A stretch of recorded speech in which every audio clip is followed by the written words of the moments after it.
Laçınlını dəvət edən Habil Hacıyev buyursun və kollektiv buyursunlar. Habil Hacıyev də gedər bir ifa işləyək.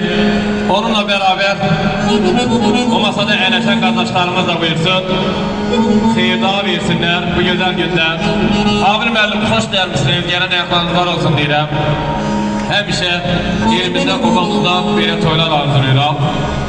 Və bu Qoballıqda kənd cəmaatının hər birinin ocağında, Laçın, Şuşa, Xocalı, Xankəndi, hər birinizin ocağında belə bir günlər arzulayıraq. Xoş gəlmişsin qardaş. Seyid Əskər ağa, xahiş edirəm. O masada əyləşən qonaqlarla beraber buyursunlar. Buyurun, hadi.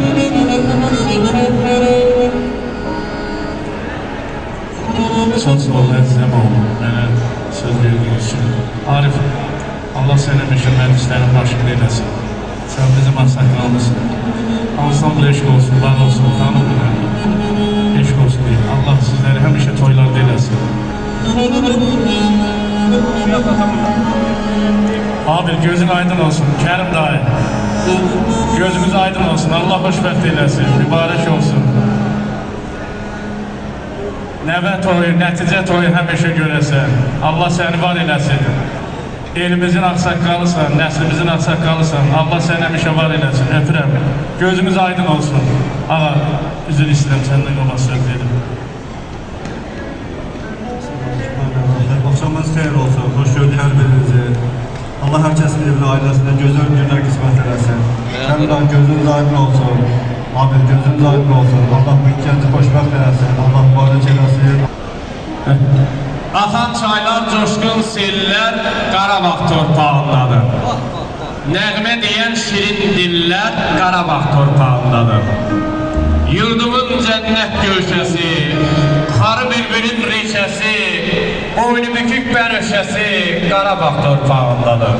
Tuş suyum, İsa bulağım, çiçəklənən hər oynağım, qıy vuran, aranım, dağım Qarabağ torpağındadır.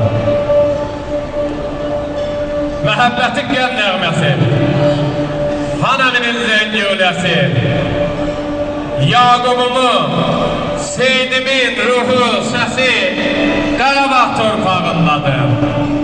Arif Laçınlının, Habilin səsi Qarabağ torpağındadır.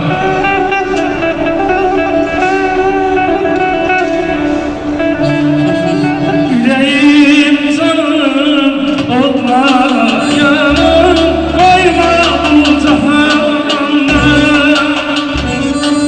Yüreğim canım, odlara yanım, koyma bu cahanda.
dünyada qalırsa demək, halal rəhmətini fərəkləyəm mən. Mənə şair deyil, xanəndə deyil. Bu iki adları xoşlayıram mən.